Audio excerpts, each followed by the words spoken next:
Olá, sejam bem-vindos a mais um programa Ecobagagens. Hoje vamos falar sobre humanização. Nossa primeira matéria mostra como diversas culturas trabalham o conceito de humanizar, voltado também para o desenvolvimento pessoal e profissional. De modo geral, as pessoas hoje elas estão mais agressivas no modo de se comunicarem.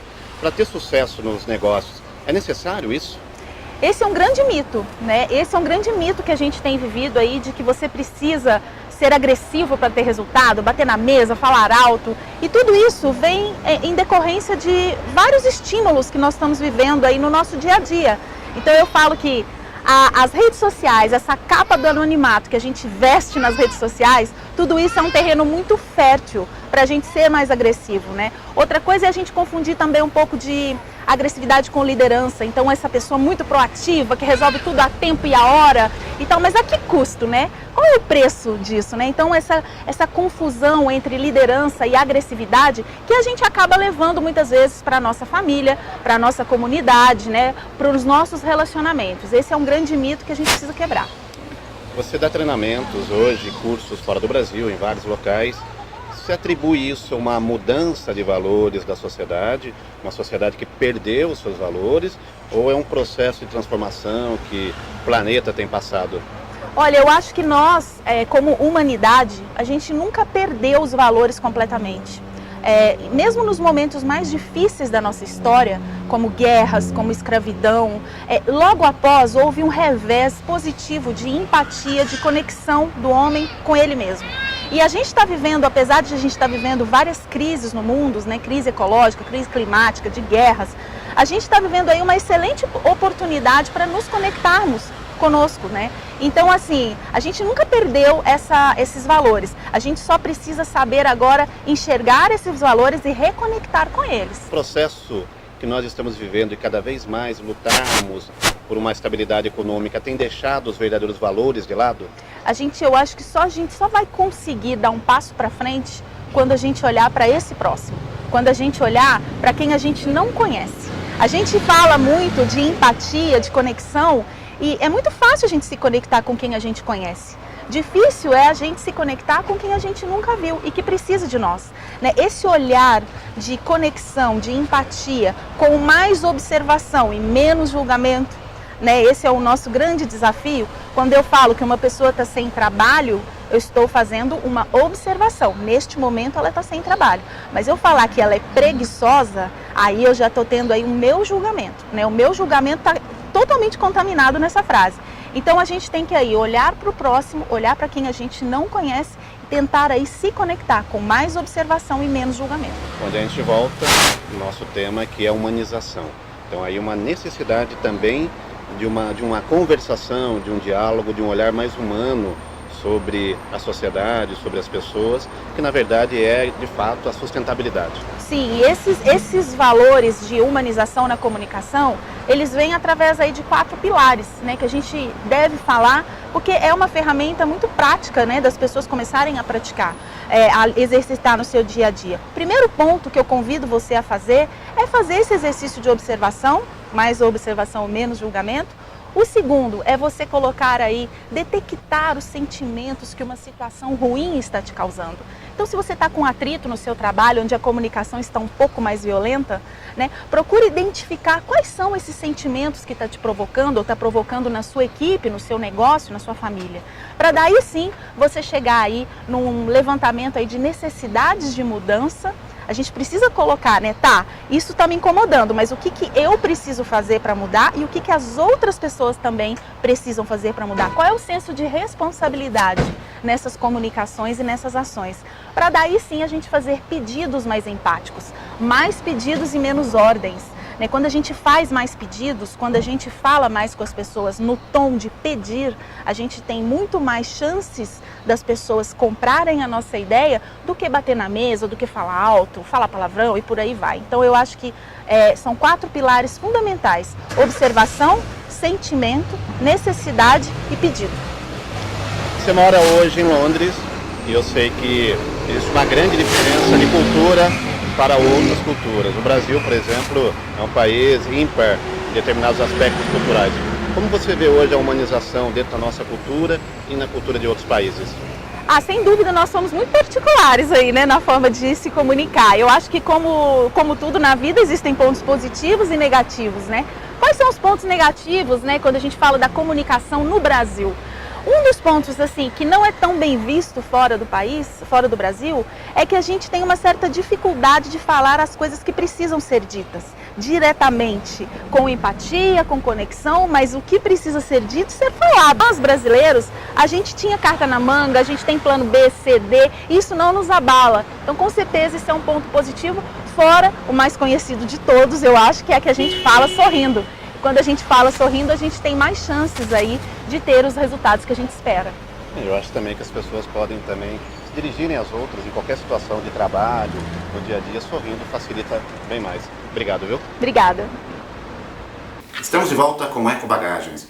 Vamos agora falar sobre um novo universo cada vez mais presente na sociedade. Me refiro ao mundo pet. Os pets ganharam uma importância tão grande que hoje praticamente são membros da família. E também foi necessário todo um processo de humanização para inseri-los e, acima de tudo, saber lidar com eles daqui para frente.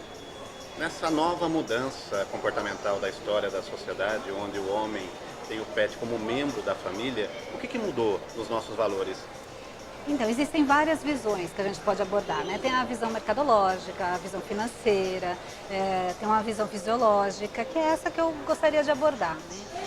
Um exemplo, você está apaixonado, quando tem um casal apaixonado, quando uma mãe olha para um bebê, o organismo ele libera uma química que chama um hormônio, chama ocitocina, que é um hormônio da felicidade.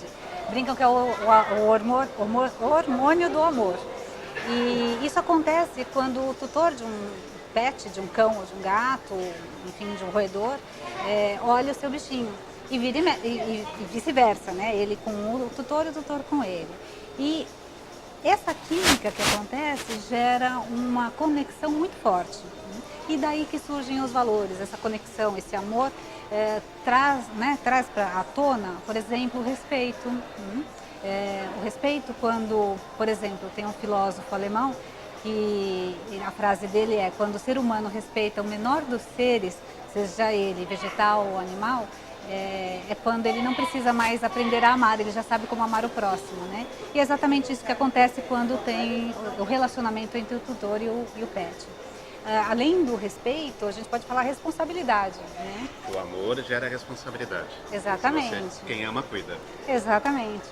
Que é um pequeno ser ali, seja lá o tamanho do pet, que você é responsável pela alimentação, pela saúde, pelo bem-estar, né? Então esses são os principais valores que eu vejo agora com essa humanização. Né? Mas aí, Cláudia, você tocou num ponto super importante, que é justamente o cuidado. Nós sabemos que às vezes tem pessoas que acabam se apaixonando pelo pet, mas adotam esse pet por impulso. E impulso nem sempre tem a ver com preparo, com organização. Responsabilidade. Né? Como você acredita que as pessoas podem evoluir, as famílias, dentro desse conceito de responsabilidade, para ter um relacionamento saudável, mais humanizado com o seu pet? Eu acho assim, a primeira coisa, quando a gente fala de respeito, é entender que é um outro ser. Por mais que você o ame, por mais que você entenda ele como membro da família, ele tem uma necessidade específica, né? E existe o limite do ser humano e o limite do pet, né? Começa por aí. Eu acho que você tem que olhar, por exemplo, um ambiente que seja confortável para ele, que não necessariamente é só para você, né? A alimentação, nós vamos falar muitos formatos de alimentação. Nossa, não se encaixa na necessidade e no organismo do animal, né? Então esses são um dos formatos. A humanização, só um dado aqui para a gente entender, 95% dos tutores que foram entrevistados falam que consideram o pet membro da família, né? Então eu acho que o que tem que se olhar é um membro da família, mas ele tem o espaço dele, ele tem as necessidades específicas dele, né? O que eu acho muito bacana dentro do seu conceito, da tua visão, é que você realmente enfatiza esses valores. Faz com que a pessoa tenha o sentimento positivo de ter um pet, mas também não esqueça, não se furte a responsabilidade, que não é apenas de um dia, de um momento, mas de toda uma vida, pelo menos 15 anos, né, em média, né, desse cuidado, não é? Perfeito, é exatamente isso, né? Todo esse ambiente, essa estrutura que você tem que criar, né, respeitando a necessidade deles. Eu queria te mostrar aqui o que foi criado nesse espaço, né? Legal, que é a tua marca, a Pet in A Pot. Pet in Pot. A Pet in Pot, o objetivo dela é trazer a experiência alimentar, uma autenticidade nessa experiência alimentar. Que o pet tenha tanto texturas diferentes, sabores diferentes, que ele possa ter um cardápio à disposição, né? Seja novamente de proteínas diferenciadas. Eu queria dar uma rodada com você. Quando que eu falo de cardápio? Cardápio é quando você pode misturar, por exemplo, um alimento seco com um alimento úmido, desde que é autorizado pelo veterinário. Isso é bastante importante, que precisa conversar com o veterinário antes de oferecer qualquer tipo de alimentação. Não só as nossas, mas qualquer uma, né? Novamente respeitando o organismo do animal. Aliás, essa comida é tão boa que já me deu trabalho já para conseguir. Você sentiu na pele o que é, né? Na pele. Os pedidos dos pets. Bom, vamos lá. O conceito dessa marca, que é a Carne Love, ela trabalha com carnes de caça, né? É uma alimentação ancestral que a gente chama. É quando o cachorro ou o gato veio do lobo ou do gato do mato. E quando ele caça, quando ele vai para a natureza e ele caça, a primeira coisa que ele começa a comer são as vísceras, são as gorduras, é a proteína, né? Então é muito rica em proteína. A origem da alimentação animal. A origem, exatamente, que é o ancestral. Outra coisa, enquanto a gente está falando da alimentação, eu queria também abordar que não só a alimentação ela foi humanizada, mas o ambiente do animal.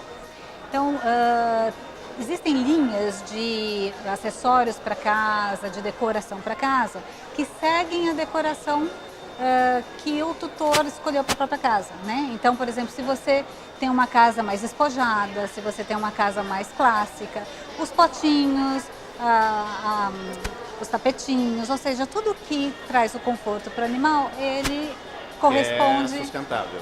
Exatamente.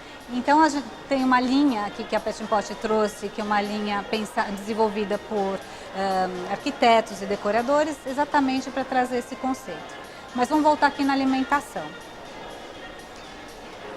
Como eu te falei, a ideia não, o que a Pet in Pot está trazendo... Legal é mostrar o seguinte, ó, gente.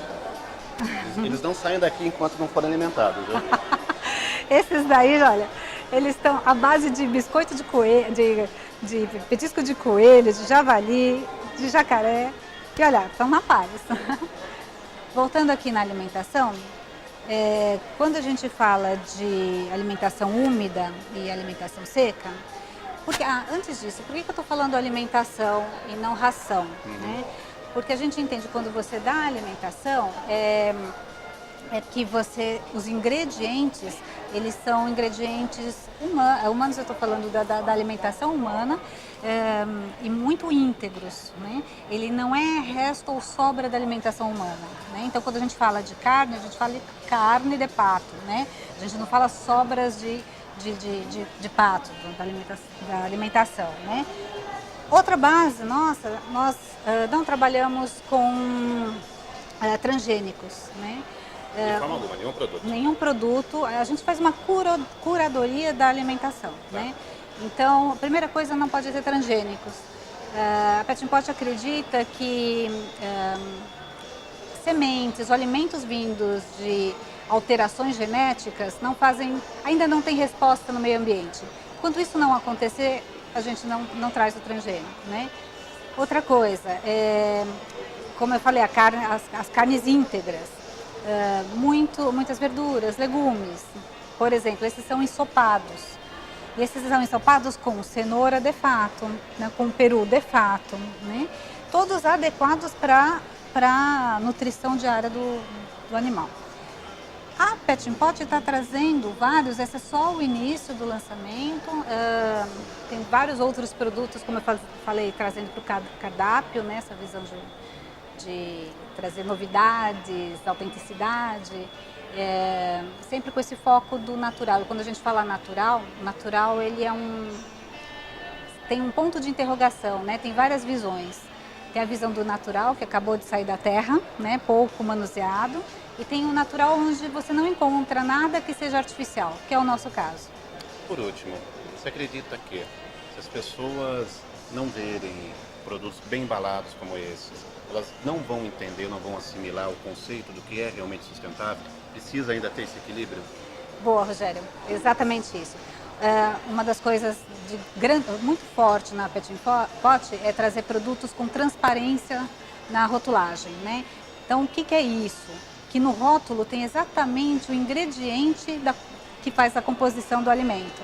Você tem carne de pato, você tem ervilha, você tem grão de bico e está escrito a porcentagem na rotulagem. Ou seja, quando um tutor adquire uma alimentação, ele sabe exatamente o que está dando para o seu animal, né? Então foi perfeita a tua colocação. Legal. O pessoal de casa depois, só ler aqui, vai estar tudo aqui. Obrigado. Obrigada a você.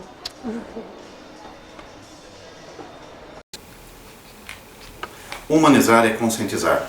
Conversamos com 3 advogadas que lançaram uma cartilha que visa trazer alento para o infortúnio cada vez mais constante na sociedade, que é a violação dos direitos das mulheres. Muitas mulheres sofrem violência moral ou sexual, principalmente em ambientes quando menos se espera e ambientes onde elas deveriam estar protegidas.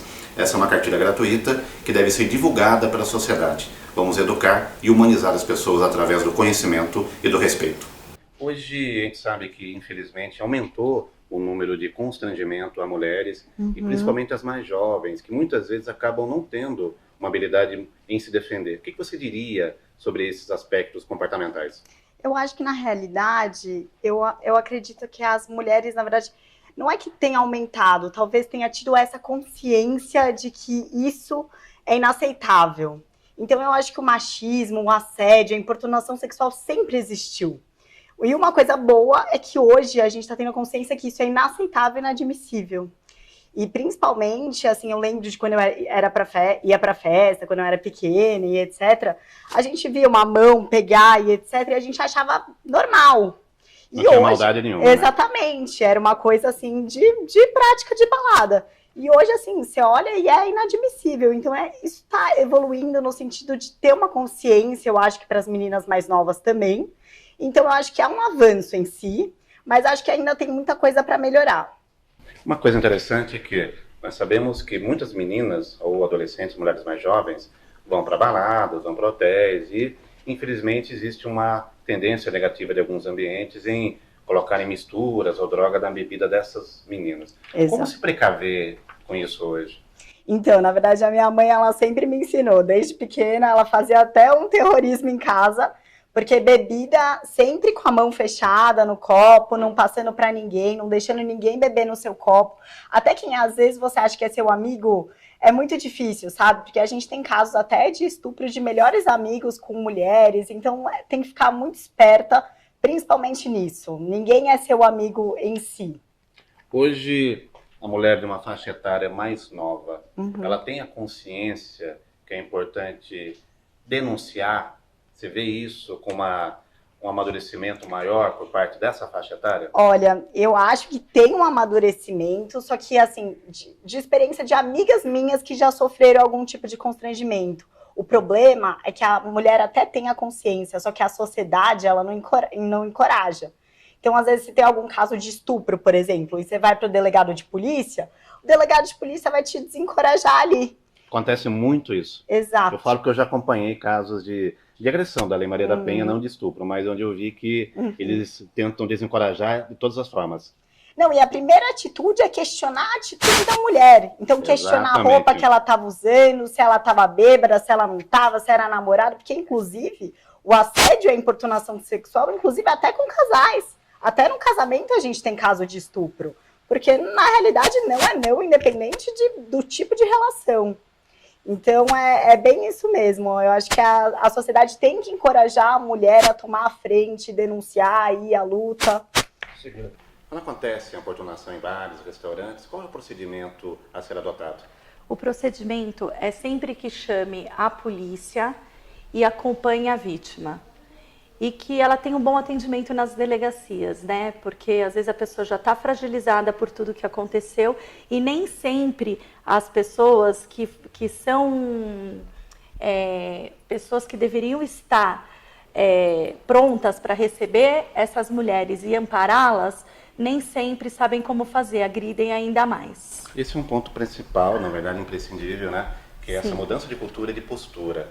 Como encorajar, como fazer com que isso seja modificado por parte daqueles que teriam a obrigação de ajudar nesse momento? Eu acho que o diálogo, você dar palestras, fortalecer sempre, falar, você tem que estar no lugar do outro, pensar como pode ser, e aí vem a nossa cultura enraizada e milenar, né, que a gente tem há tanto tempo e que a gente tem que quebrar esse mito com a educação.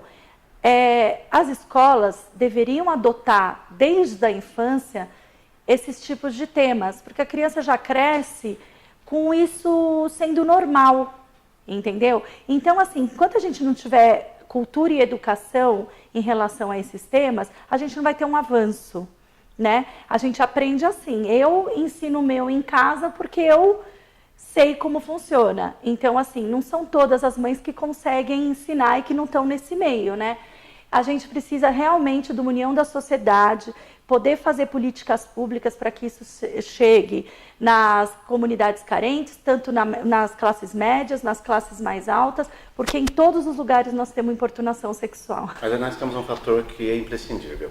Nós sabemos que existe uma grande barreira cultural e também um comodismo muito grande de uma sociedade que está num processo de transformação, onde fatores econômicos, fatores políticos e o próprio fator do ser humano que está desgastado com uma série de coisas, muitas vezes impera para você assimilar um conhecimento ou para entender aquele conhecimento que já está ali.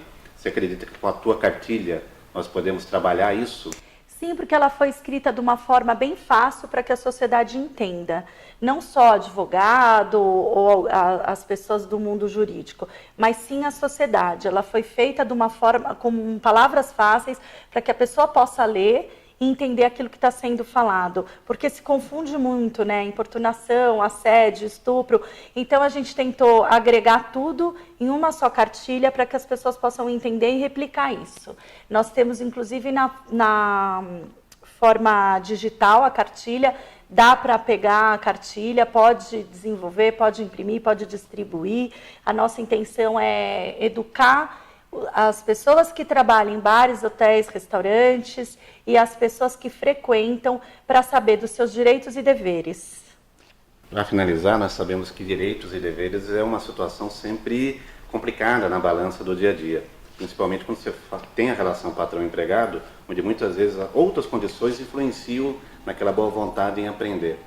O que fazer para isso ser mais humano? Não só a cartilha, mas como levar essa informação e esse entendimento para que essas pessoas possam transformar esses ambientes num ambiente muito mais equilibrado e sustentável? Acho que o que mais pode fortalecer isso são rodas de conversas, cada um falando o que acha, tirando suas dúvidas, nada assim impositivo, alguém em pé, assim, eu estou falando, é isso.